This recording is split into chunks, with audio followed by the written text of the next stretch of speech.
7.5 മണിക്കൂർ വിമാനത്തിൽ യാത്ര ചെയ്ത് UAE president Sheikh Mohammed bin Zayed Al നഹ്യാന്റെ 2 മണിക്കൂർ മാത്രം നീണ്ട ഇന്ത്യ സന്ദർശനം.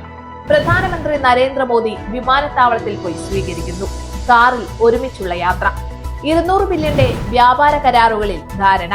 എന്നാൽ ഇതൊന്നുമല്ലാതെ മറഞ്ഞിരിക്കുന്ന വലിയ ജിയോ പൊളിറ്റിക്കൽ സ്ട്രാറ്റജി ഇതിന് പിന്നിലുണ്ട്. അതെന്താണെന്നല്ലേ? യമൻ വിഷയത്തിൽ സൗദിയുമായി UAEക്കുണ്ടായ ഉരസലും മിഡിൽ ഈസ്റ്റ് രാജ്യങ്ങളുടെ പരസ്പര മത്സരത്തിൽ ആരാണ് മുന്നിൽ എന്ന സൗദി UAE പോരും മുമ്പെങ്ങും ഇല്ലാത്ത വിധം വഷളായിരിക്കുകയാണ് ഇപ്പോൾ. കൂടാതെ Pak, Saudi, Turkey, Islamic NATO model കൂട്ടുകെട്ടും UAE ഭയക്കുന്നു. ആണവശക്തിയായ പാകിസ്ഥാൻ സൗദിയുടെ കൂടെയുള്ളതിനു പകരമായി UAE കാണുന്നത് മേഖലയിലെ കരുത്തരും ആണവശക്തിയുമായ ഇന്ത്യയെയാണ്. ഇന്തോ എബ്രഹാമിക് അക്കോർഡ് വഴി ഇന്ത്യ, ഇസ്രായേൽ, UAE കൂട്ടുകെട്ടും പിറകെയുണ്ട്. പാക്, സൗദി, തുർക്കി കൂട്ടുകെട്ടിന് ഇന്ത്യ, UAE, ഇസ്രായേൽ കൂട്ടുകെട്ടിലൂടെ ഒരു ചെക്ക്.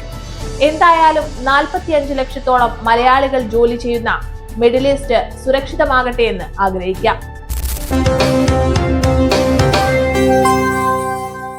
കാനഡയിലെ മലയാളി ശബ്ദം.